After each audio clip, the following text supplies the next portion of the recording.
Bapak,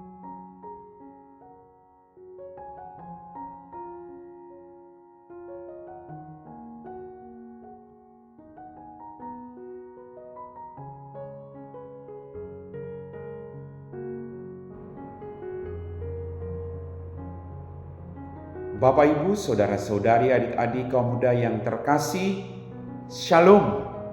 Apa kabar hari ini? Berkah dalam. Tuhan selalu mengasihi kita.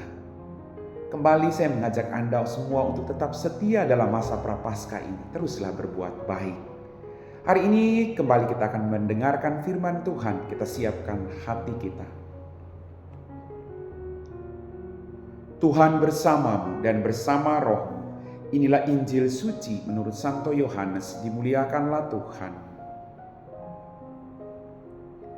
Sekali peristiwa Yesus mengajar di Yerusalem, beberapa di antara orang banyak yang mendengarkan perkataan Yesus berkata, "Dia ini benar-benar nabi yang akan datang."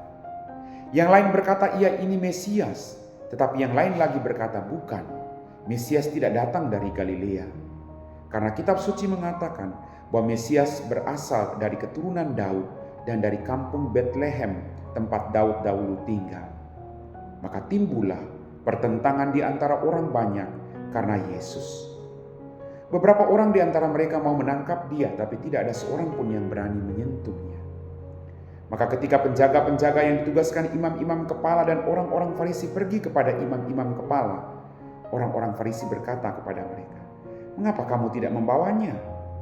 Jawab penjaga-penjaga itu, "Belum pernah seorang manusia berkata seperti orang itu." Jawab orang Farisi itu kepada mereka, "Adakah kamu juga disesatkan? Adakah seorang di antara pemimpin-pemimpin yang percaya kepadanya? Atau seorang di antara seorang di antara orang Farisi?" Orang banyak itu tidak mengenal hukum Taurat. Terkutuklah mereka. Nikodemus, seorang dari mereka yang dahulu telah datang kepada Yesus, berkata kepada mereka, "Apakah hukum Taurat kita menghukum seseorang sebelum ia didengarkan? Dan sebelum orang itu mengetahui apa yang telah dibuatnya?" Jawab mereka, "Apakah engkau juga orang Galilea? Selidikilah kitab suci dan engkau akan tahu bahwa tidak ada nabi yang datang dari Galilea." Lalu mereka pulang masing-masing ke rumahnya. Demikianlah sabda Tuhan.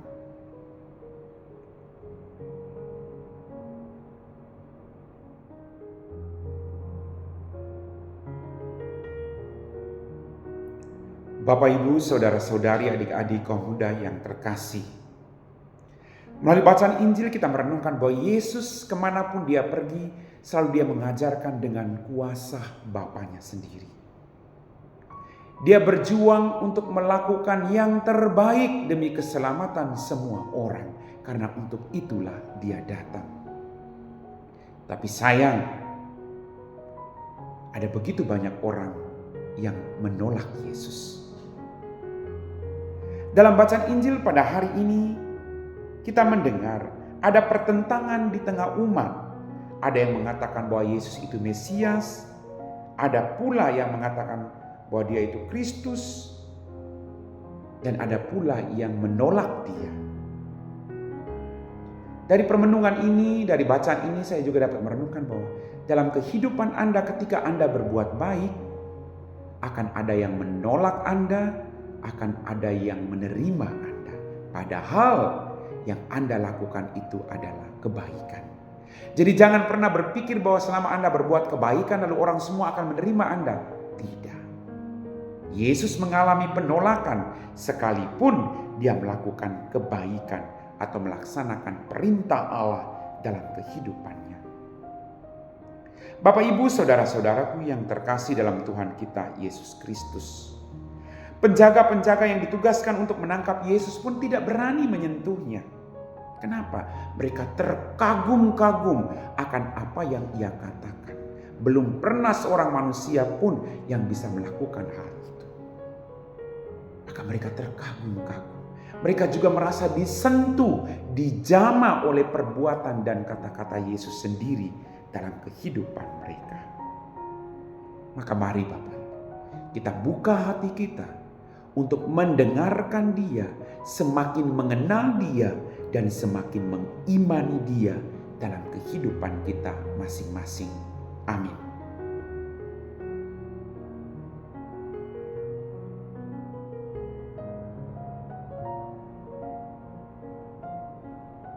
Bapak, Ibu, saudara-saudari, adik-adik kaum muda yang terkasih, kita semua telah diteguhkan oleh firman Tuhan. Mari kita siapkan hati kita untuk berdoa. Dalam nama Bapa dan Putra dan Roh Kudus. Amin. Tuhan, kembali kami bersyukur untuk semua berkat yang kami terima. Ampuni dosa dan kesalahan kami. Pada kesempatan ini Tuhan, kami berdoa bagi orang-orang yang saat ini sedang mengalami situasi-situasi sulit dalam kehidupan mereka. Kau dampingi mereka satu persatu Tuhan. Khususnya bagi pasangan suami istri yang saat ini sedang merindukan keturunan. Kau berkati mereka Tuhan. Kau jauhkan mereka dari keputusasaan. Biarlah mereka tanpa henti-hentinya selalu berharap hanya kepadamu. Kalau boleh Tuhan, Kau berikan mereka keturunan. Biarlah mereka juga boleh bersukacita dalam kehidupan mereka. Dampingi mereka Tuhan. Biarlah mereka juga boleh terus menjadi saksi-saksi-Mu dalam kehidupan, dalam pekerjaan mereka. Berkati keluarga mereka, biarlah sukacita-Mu ada di tengah-tengah mereka. Kami puji Engkau Bapa, kini dan sepanjang segala masa. Amin. Tuhan bersama-Mu dan bersama Roh-Mu. Semoga kita sekalian diberkati oleh Allah yang Maha Kuasa, Bapa dan Putra dan Roh Kudus. Amin.